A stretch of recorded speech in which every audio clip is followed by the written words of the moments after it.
Naturally, gold prices immediately began to soar. 9 years later, gold sold for $880 per ounce, 25 times what the gold in Fort Knox was sold for.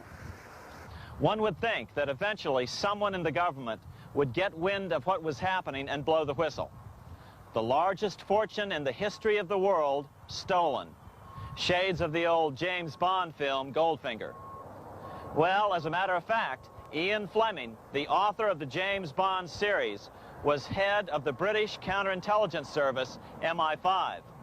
Some believe in the intelligence community that he wrote much of his fiction as a warning, as many authors of fiction do. If the removal of all the good delivery gold from Fort Knox can be viewed as a deliberate raid on the U.S. Treasury, then such an operation might well have been years in the making, namely 40 years. Certainly enough time for Fleming to get wind of it and try to prevent it. So just how did the story of the Fort Knox gold robbery get out? It all started with an article in a New York periodical in 1974.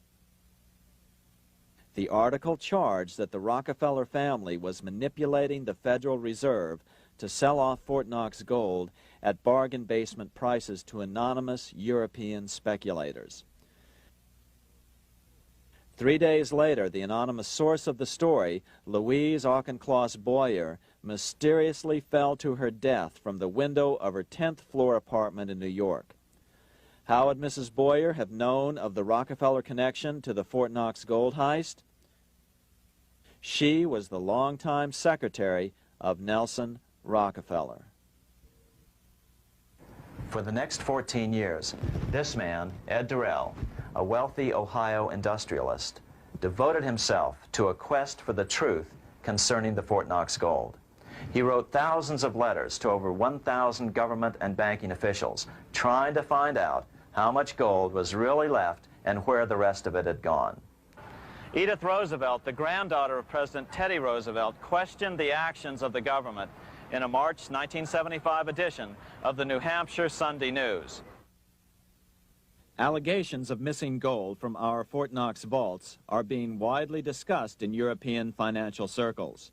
But what is puzzling is that the administration is not hastening to demonstrate conclusively that there is no cause for concern over our gold treasure, if indeed it is in a position to do so.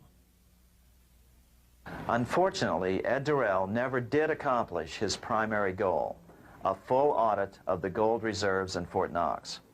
It's incredible that the world's greatest treasure has had little accounting or auditing. This gold belonged to the American people, not the Federal Reserve and their foreign owners. One thing is certain, the government could blow all of this speculation away in a few days with a well-publicized audit under the searing lights of media cameras. It has chosen not to do so. One must conclude that they are afraid of the truth such an audit would reveal. What is the government so afraid of? Here's the answer. When President Ronald Reagan took office in 1981, his conservative friends urged him to study the feasibility of returning to a gold standard as the only way to curb government spending.